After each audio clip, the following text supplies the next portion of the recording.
The summer of 1887 was one of the hottest the prairie folks could remember. The grass on the hills had turned yellow far earlier than usual, and the river that wound its way through the valley had shrunk down to half its size, leaving sandbanks where children liked to play. Life on the edge of the frontier always carried a certain weight, a quiet tension that came with knowing the land could give just as much as it could take. Ranchers worked hard to keep their cattle fed. Families clung to their homesteads, and travelers thought twice before venturing too far from the main roads. It was a time when survival meant trust, grit, and sometimes a stroke of luck. One such rancher had settled on the edge of the open plains. His homestead a modest structure of wood and stone that looked small compared to the endless skies above. He was a man of few words, known more for his steady hands and strong back than for idle talk. The cattle he tended roamed freely, but his eyes were always on them, watching for storms, wolves, or thieves. Neighbors respected him for his fairness and his quiet way of helping when help was needed. Yet no one knew much about the life he'd lived before the ranch, and he didn't offer those details easily. That summer afternoon, the rancher had taken his horse down to the river for a drink after a long day of work. The sun was dipping low, painting the horizon in streaks of orange and red. He had almost turned back when he heard it. Screams, faint but desperate, carried by the wind. His horse shifted nervously, ears flicking forward, and he kicked it into a gallop toward the sound. The river, though smaller now, still ran deep in places, and its currents were stronger than they looked. When he reached the bend, he saw two boys thrashing in the water, their small hands clawing for the surface as the current pulled them under. Without hesitation, the rancher leapt from his horse, stripping off his coat as he hit the ground. The water was cold, darker than it should have been, but he dove in without thinking twice. Years of working with cattle and hauling heavy loads had made him strong, but it took every ounce of that strength to fight against the river's grip. He managed to catch one boy by the arm, dragging him up to the air just as the child's cries were fading. The other slipped under again, his small body disappearing beneath the ripples. The rancher pushed forward, lungs burning until his fingers brushed cloth. With a desperate pull, he hauled the boy up, gasping, sputtering, but alive, dragging them both to the riverbank. He laid them out on the dry grass, pressing on their chests until they coughed up water and choked back sobs. They were trembling, exhausted, but alive. He wrapped them in his coat, calling softly to calm them, and waited until their breathing steadied. The rancher didn't know their names, nor why they had been so far from any homestead, but none of that mattered in that moment. What mattered was that they were safe. He led them back to his cabin as the last light of the day slipped away, promising himself he'd see them home in the morning. But the prairie had a way of changing things quickly. That night, as the moon rose high and the crickets sang, the quiet was broken by a sound unlike any other, the steady thunder of hooves. The rancher stepped out onto his porch, rifle near the door, and saw the glow first, dozens of torches flickering against the dark horizon. The sound grew louder, closer, until the ground itself seemed to shake. Then they appeared, row after row of mounted warriors, their silhouettes sharp against the firelight, their horses stamping and snorting as they came to a halt in front of the ranch. There must have been 100 of them, their eyes fixed on him, their weapons gleaming in the torchlight. At their head rode a figure who dismounted slowly, stepping forward with a calm but commanding presence. She was tall, wrapped in fringed deerskin, her hair braided with feathers that caught the firelight. Her eyes were steady, searching, and behind her every rider sat in perfect silence, waiting. The two boys inside the cabin stirred, one of them whispering a word that carried more fear than relief. The rancher didn't yet understand, but he could feel it. The air was heavy with more than just tension. The woman walked closer until the torchlight revealed her face, marked with lines of both strength and sorrow. Her gaze locked on the rancher, then shifted toward the cabin where the boys rested. Without saying a word, she raised her hand, and the warriors behind her straightened their spears and torches. The rancher's grip tightened on his rifle, though he hadn't lifted it yet. He wasn't the type to scare easily, but he knew what it meant when 100 warriors rode to one man's doorstep.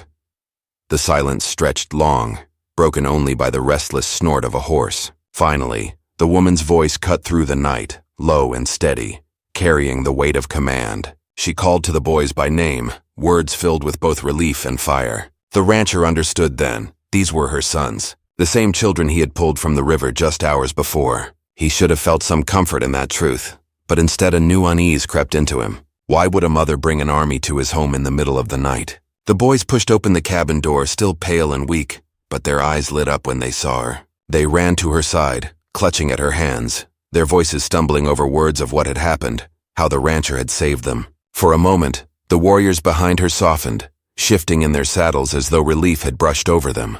But her gaze stayed on the rancher, hard and measuring, as if she were weighing not only his actions but his very place on that land.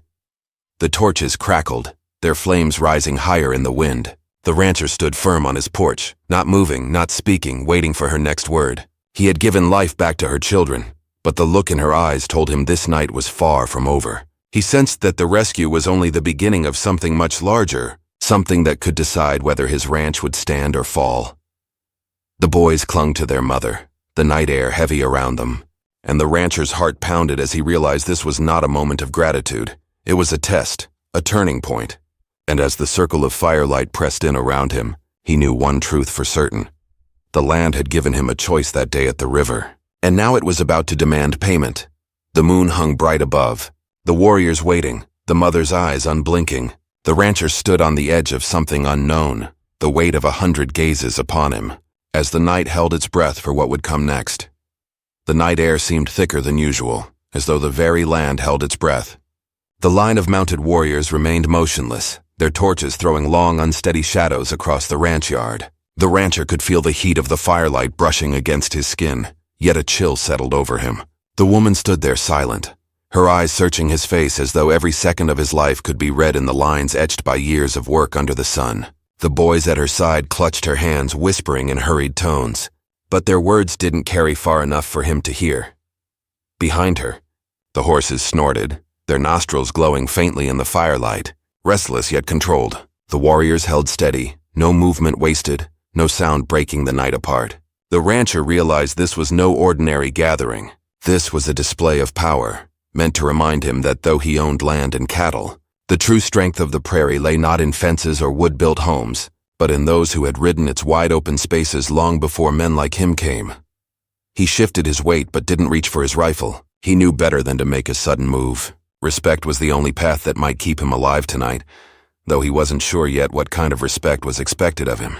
He had saved the boys from the river. He hoped that act alone would mean something to her, to them. But the way her eyes never softened told him this night was not about gratitude. It was about something deeper. The wind picked up, carrying with it the dry scent of the plains. Coyotes yipped faintly in the distance, though their voices seemed small compared to the silence here. The woman finally spoke, her voice low, steady, yet filled with weight. She told the warriors what her sons had whispered to her, that this rancher had leapt into the river without hesitation, risking his own life to pull them from the current. Murmurs rippled through the line of riders, a soft sound like the rustling of leaves. The rancher thought he caught a glimpse of approval in their eyes, but it faded quickly. She stepped closer, until the firelight revealed her expression more clearly. It was not anger, nor was it relief. It was something in between. Something caught between fear for what could have been lost and suspicion of what had been given. She asked him why. Why had he risked his life for boys who were not his kin, boys who could have easily been left to the will of the river? Her words were not shouted, but the weight of them pressed down like a heavy hand. The rancher opened his mouth, but for a moment no sound came. He had no grand speech, no story to give. He had done what felt right, nothing more. Finally, he answered simply, saying the land was harsh enough without letting death take the young when it could be stopped. His voice was quiet, but it carried. The woman studied him a moment longer, as though testing the truth in his tone. Behind her, one of the warriors shifted on his horse and muttered something sharp. The woman lifted her hand slightly and silence fell again. Whatever he had said, it seemed to be about the rancher, perhaps about whether he deserved trust or suspicion. The rancher understood enough of the tension to know he stood at the edge of something dangerous. The boys tugged on her hand, speaking softly, reminding her how they had nearly drowned, how his arms had pulled them up when the river would have swallowed them whole. Her face softened for a heartbeat, but only for them. When her gaze returned to the rancher, it was guarded again, as though she could not yet decide if he was a friend or an enemy. He thought of the day he had first arrived on this land. The homestead had been nothing more than a broken cabin and overgrown pasture. He had spent years repairing, cutting wood, driving cattle across stretches of open range that sometimes felt endless. But the land had never been empty. He knew that. He had seen riders in the distance, watched smoke rise from campfires far across the valley. He had always kept his distance, believing silence kept the peace. Tonight proved that silence was never enough. The torches shifted, the flames dancing higher as if stirred by unseen hands. The warrior's eyes gleamed in the light, unreadable. The rancher's horse stamped nervously near the fence, sensing the tension. He thought of how quickly things could break, how one wrong word, one wrong move, could turn this night into something that could not be undone. The woman finally spoke again, asking if he knew who her sons were. He shook his head. He had only seen them as boys in danger, nothing more. She told him their names then, her voice carrying pride as strong as the torches carried fire. They were not just children. They were her blood, her hope, and part of a people who had ridden this land long before fences cut it apart. Saving them was no small act. To her people it was both a gift and a debt, and debts were not taken lightly. The rancher nodded, though he did not yet understand. He only knew her words carried more than one meaning. She looked at him as if waiting for him to speak, but no answer seemed right. Silence stretched again, heavy and sharp. The boys glanced between them, their faces marked with both relief and worry. One of them stepped forward, as though wanting to close the distance between the rancher and their mother, but she placed a firm hand on his shoulder, stopping him. The warriors behind her leaned slightly forward in their saddles, their eyes flicking to the rancher's rifle leaning against the porch post. He followed their gaze and felt the tension tighten, like a rope drawn too far. He stayed still. The moon climbed higher, pale and watchful. The rancher wondered if any of his neighbors had seen the glow of torches from afar, or if they were alone in this moment, swallowed by the vastness of the prairie night. He knew no help would come, not now, not soon enough. Whatever was about to happen would be decided here, between him and the woman who stood at the head of 100 warriors. Her voice came once more, low and steady, asking him if he believed the land belonged to him. The question cut sharper than any blade. He hesitated. He thought of the years of sweat and toil, of the fence posts he had driven into the ground, of the cattle that bore his mark. But he also thought of the rivers that had carved their way long before his arrival, of the hills that rolled into the horizon, of the riders whose silhouettes he had watched from a distance. He thought of the boys whose lives had been caught in the current of the same river that watered his cattle. He could not answer her. Not yet. The words lodged in his chest, too heavy to rise. The torches hissed in the night, their smoke curling upward. The warriors held still, but the air itself felt ready to break. The boys' eyes flicked nervously between their mother and the man who had saved them, caught between two worlds. The rancher felt the weight of all of it pressing down. The land, the silence, the question that demanded an answer he could not yet give. The woman's gaze lingered on him, searching, measuring, waiting. And in that silence, the night seemed to lean forward, teetering on the edge of something that could change everything. The stillness of that night carried into the rancher's bones. The torches burned bright, the moon hung like a silver coin above, and the woman's question lingered in the air like smoke. Did he believe the land belonged to him? He hadn't answered, and maybe that silence was answer enough. The warriors had not moved, but their presence was a wall of fire and iron that pressed on him from every side. The boys clung to their mother, their small faces caught between relief that they were safe and the fear of what might happen next. The rancher's mind turned back to the river, to the moment he had seen their hands breaking the surface, clawing at life. He had not thought of ownership, nor of borders or rights. He had only thought of saving them. But standing there now, with the ground trembling from the weight of 100 horses, he knew that the river was more than water. It was the line between worlds, theirs and his, and by pulling those boys across it, he had tied himself to something larger than he could yet see. The woman's eyes stayed locked on him. She was not demanding an answer in haste, but she was demanding something nonetheless. The rancher felt words stir in his chest, but they caught in his throat. He knew if he claimed the land as his alone, the night could turn bloody. But if he denied it, what then? Would it mean surrender, weakness, a betrayal of all the years he had labored here? He could feel the land itself pressing the question on him, heavy as the sky. One of the warriors behind her broke rank, riding a few steps closer. His voice rose, sharp and hot, words spoken in his own tongue, and though the rancher did not know them, he could feel the meaning. Distrust, anger, a call for action. The woman raised her hand and the rider stopped, though his glare stayed fixed on the rancher like a drawn blade. The rancher thought of his rifle leaning by the door, but he did not reach for it. He knew a single wrong move would be the end of him.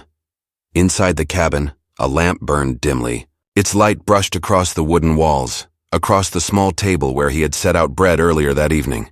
It was the picture of his life here, simple, rough, built with his own hands. And yet outside, in the circle of fire, stood a reminder that this land was never his alone, that his cabin was but a shadow of something far older.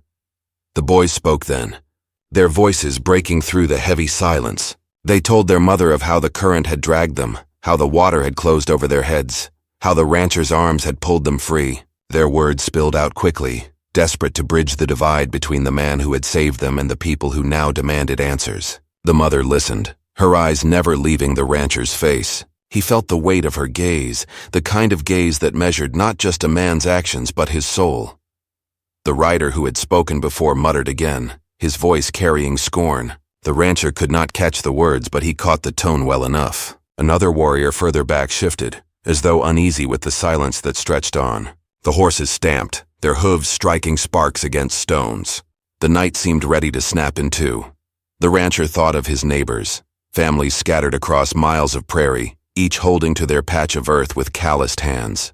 Some had already left, worn down by drought or the threat of raids. Others clung tighter, building fences higher, driving stakes deeper. He wondered what they would say if they stood here now, facing the woman and her warriors. Would they call her enemy? Or would they see her as he did now, something far more complicated, far heavier than a single word could hold?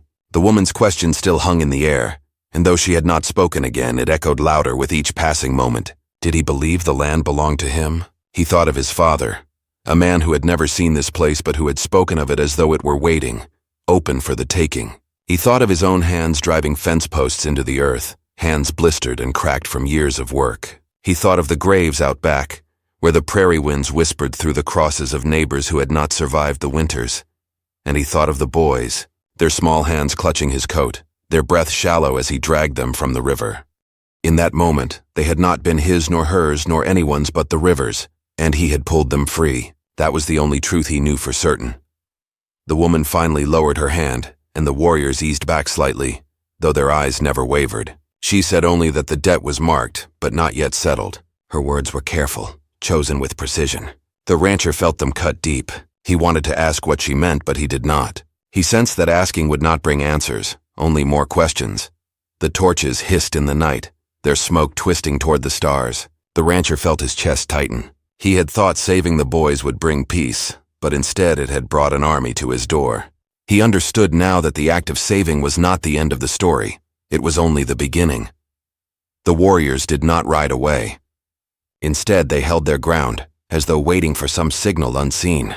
The woman turned to her sons, speaking softly to them, her hand resting on their shoulders. They nodded, but their eyes lingered on the rancher, torn between the safety of their mother's presence and the memory of his arms pulling them from the water. The night pressed on. The rancher felt the weight of it bearing down, heavier with each moment. He wondered if dawn would come and find him still standing, or if the light would rise on ashes where his home had been. He wondered if the land itself demanded more than he could give.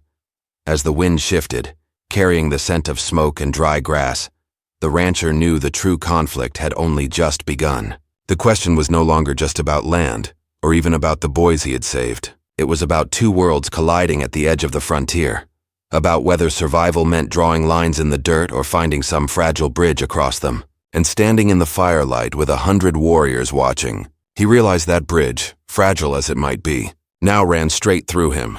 The woman's eyes never left him, her silence sharper than words. The warriors waited, the torches burned, the boys held fast to her hands. And the rancher stood alone on his porch, caught in the narrow space between gratitude and suspicion, between survival and surrender, between a land claimed and a land remembered. The prairie night gave no answers. It only waited, heavy and endless, as though daring him to speak.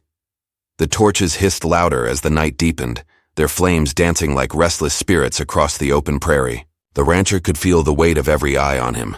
The warriors lined up in rows that seemed to stretch forever into the dark. The woman still stood before him, her sons pressed close at her side, her face unreadable. Her question about the land still lingered, not spoken again, but present in every glance, every breath, every heartbeat.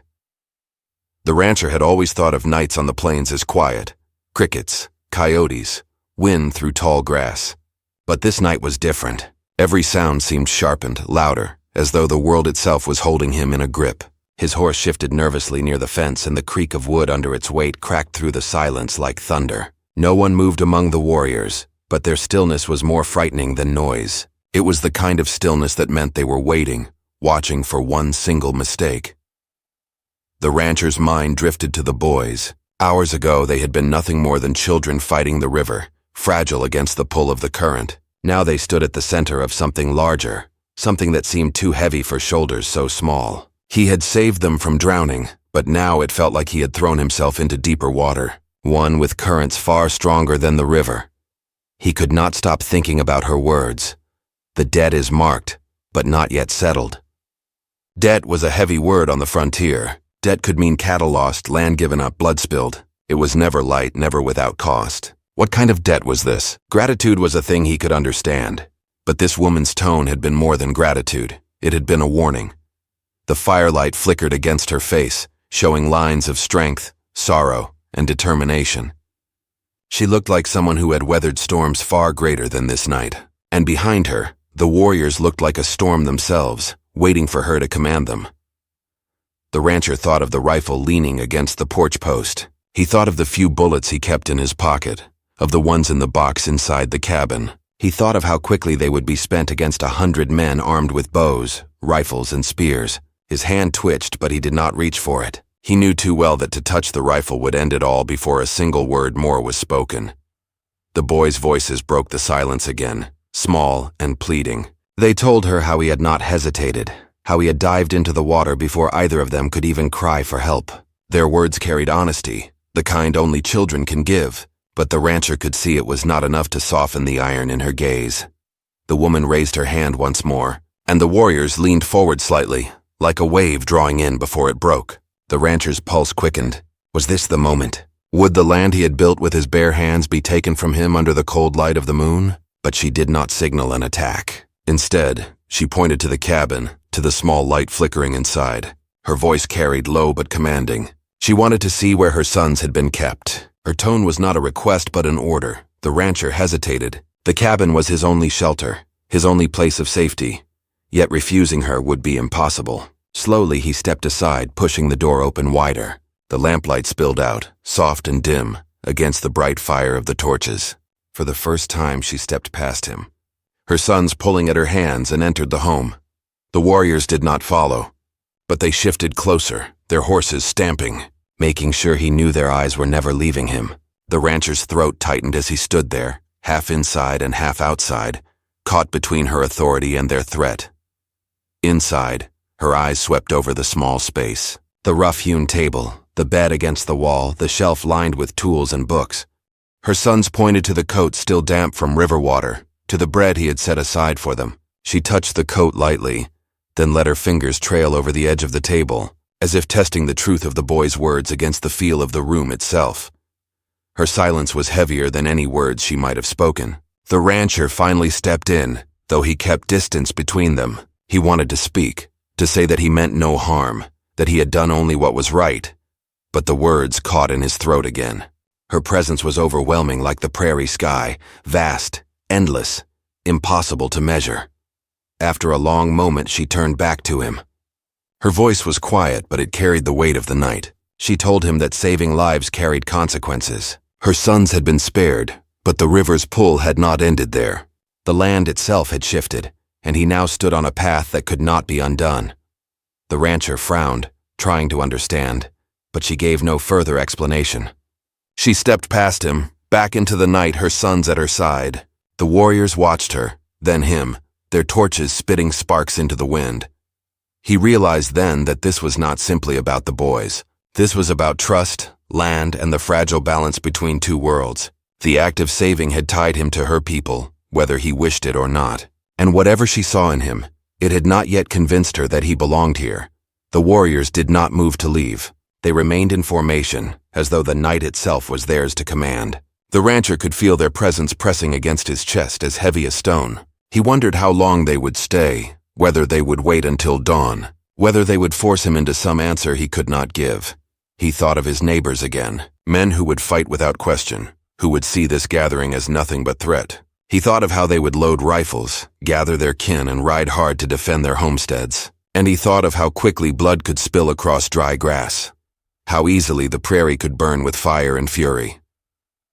The rancher's hands curled into fists at his sides. He was not a man who sought conflict, but he had seen enough of the world to know that conflict had a way of finding men, whether they asked for it or not. Tonight it had found him, and he stood alone at the center of it. The woman lifted her chin, her eyes narrowing as she studied him again. The silence stretched longer, pulling tighter, like a rope ready to snap. The boys clutched her hands, looking up at her with pleading eyes, as though begging her not to make a choice that would turn this night into a storm. The wind shifted again, carrying the smell of smoke, dust, and river water. The rancher's heart pounded in his chest, the question still hanging between them unanswered. Did he believe the land belonged to him? He knew he could not avoid it much longer. The torches flickered, the warriors shifted, the woman's gaze held him in place. The prairie night pressed in from all sides, vast and unyielding, as though it demanded the answer just as much as she did. And there, standing on the edge of his porch, under the silver watch of the moon and the unblinking eyes of 100 warriors, the rancher felt the moment rising toward something that could not be stopped. The air was too heavy, the silence too sharp. It was as if the land itself was ready to split in two. He drew in a breath, steadying himself, knowing the next word spoken, or not spoken, would decide everything. The tension stretched to its breaking point, every heartbeat louder than the last. The conflict that had been building quiet and unseen now stood before him like a fire ready to consume. The prairie waited, the torches burned, the woman's eyes held fast. And the rancher knew the night was rushing toward a moment that would change everything, for him, for her, and for the land beneath their feet. The prairie night seemed to tremble with its own breath. The torches hissed, the warriors leaned forward in their saddles, and the silence between the rancher and the woman stretched so tight, it felt as though even the stars were waiting for it to snap. His chest rose and fell in slow, steady breaths, though his heart thundered like hooves inside him. She had asked him once if he believed the land belonged to him. He had not answered, but now he knew silence could not hold forever. He looked around at the dark plains beyond the circle of fire. He thought of the river that had almost claimed the two boys, of the endless grass that bent under every wind, of the herds of buffalo that had once thundered across the horizon before cattle replaced them. He thought of the fences he had driven into the soil, each one a mark of his claim, but also a wound upon the earth that others called home long before him. Finally, his voice came, low and rough. He said the land could never belong to just one man. It had been here before him, and it would be here long after. He said he had worked it, yes, but that didn't make it his alone. He told her he believed the land belonged to the ones who respected it, the ones who bled for it, who cared for its rivers, its grasses, its life. His words were simple, but they carried the truth of his years. For a long moment, nothing stirred. The woman studied him with sharp eyes, her face unreadable. Then slowly she gave a single nod. It was small, but it rippled through the warriors like a signal. They eased back in their saddles, their hands shifting away from weapons. The storm that had been ready to break seemed to settle, though the tension still hung thick in the air. Her sons tugged at her hands again, telling her once more how he had saved them, how he had not hesitated. This time her gaze softened as she looked at them. She placed a hand gently on each of their shoulders, then turned back to the rancher. Her words were measured, heavy with meaning. She said the debt had been marked and now it was balanced. He had risked his life for her sons, and tonight she had seen enough to know he was not a man without honor. The rancher's shoulders eased slightly, though he kept still. He knew better than to mistake her words for friendship, but he also knew they were not the words of an enemy. She told him her people would not forget what had happened, that saving her sons had bound him to them in a way no fence or treaty ever could. She warned him too. The land was changing and not all would be as patient as she was. Others might see his cabin, his cattle, his fences, and call him a thief. But tonight, his deed had spared him. The torches flared brighter as if stirred by the wind, and the warriors began to shift their horses. One by one they turned, the circle breaking apart. Hooves struck the earth like rolling thunder as they pulled back into the prairie darkness. The firelight stretched and bent until only shadows remained, then nothing but the dim glow of embers. The woman lingered a moment longer. She looked at the rancher, her eyes steady, unreadable yet softer than before. She told him he must never forget the river's lesson, that life and death flowed side by side, and that those who reached into its waters carried a weight that lasted beyond a single night. Then she mounted her horse, her sons riding beside her, and with a final glance, she disappeared into the night, the echo of hooves fading into the vastness of the plains. The rancher stood alone on his porch, the silence rushing back around him like a wave. The moon still hung bright above, the river whispered faintly in the distance, and the smell of smoke lingered in the air. His rifle leaned untouched against the post. He drew a long breath, steadying himself, and finally stepped inside his cabin. The lamplight flickered across the room, small and steady, a reminder of the fragile kind of peace that could exist on the frontier. He sank into the chair by the table, his body heavy with the weight of what had just passed. He thought of the boys' faces, pale with fear in the water, then bright with relief when he pulled them free. He thought of their mother's words, of the storm she had brought to his door, and of the storm she had calmed by a single nod. The next morning, the prairie was quiet again. The rancher rode out to check his cattle, the sky painted pink and gold with the rising sun. The grass shimmered with dew, the river glistened, and for a moment it almost felt as though nothing had happened. But he knew better. The hoofprints in the soil told the truth. The land remembered. He found himself glancing toward the horizon often that day, wondering if the warriors would return, wondering if his words had been enough to hold the fragile peace. He thought of his neighbors too, men who would have reached for rifles first and spoken later, men who might never understand why he had chosen to stand still and speak carefully instead. He knew some would call it weakness, but he also knew that weakness would not have left his cabin standing by dawn. As days passed, life returned to its rhythms. He mended fences, rode the pastures, cut wood for winter, yet the memory of that night stayed with him like a shadow at his side. When he rode past the river, he slowed, watching the current twist and pull, remembering the way it had nearly taken the boys. Sometimes he thought he could still see their small hands breaking the surface, still feel the desperate weight of their bodies as he dragged them free. And though the warriors did not return in force, he sometimes caught glimpses of riders in the distance, dark shapes against the horizon. They never drew close, never threatened, but their presence was reminder enough. They were watching. They remembered. The rancher did not forget the woman's warning. He knew the land was changing. More settlers would come, more fences would rise, and with them more conflict. But he also knew that one act, one choice to leap into the river, had tied him to something greater than himself. It had given him a chance to see beyond his fences, beyond his cattle, beyond the claim he thought he had on the earth beneath his boots. At night, when the prairie lay still under the stars, he sometimes found himself staring out across the open grass, thinking of her words, "The land belongs to those who respect it." He had spoken them in desperation, but the more he thought, the more he believed them. Perhaps that was the only truth strong enough to bridge two worlds. The story of that night spread quietly. Some neighbors whispered of 100 warriors who rode in the dark, of how they could have swept the ranch away in fire and blood. Others said it was nothing but rumor. The rancher himself never spoke of it in detail. He only said that the river had taken and given as rivers do, and that sometimes survival was not about fighting harder, but about standing firm when the storm came. Years later, when the prairie had changed again, when railroads cut across the land and towns grew where there had been only grass, the story still lingered. Folks spoke of a rancher who once saved 2 boys from drowning and stood face to face with their mother and her 100 warriors. Some said it was a tale of luck, others said it was a tale of courage. But those who truly understood knew it was something more.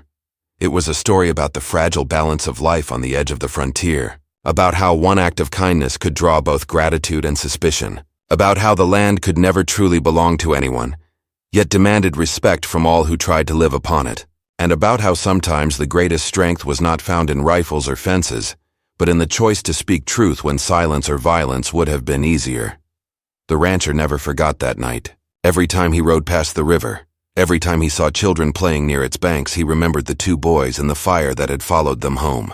And though the years passed, though the land changed, he carried the memory with him, a reminder that the river always tested those who lived beside it.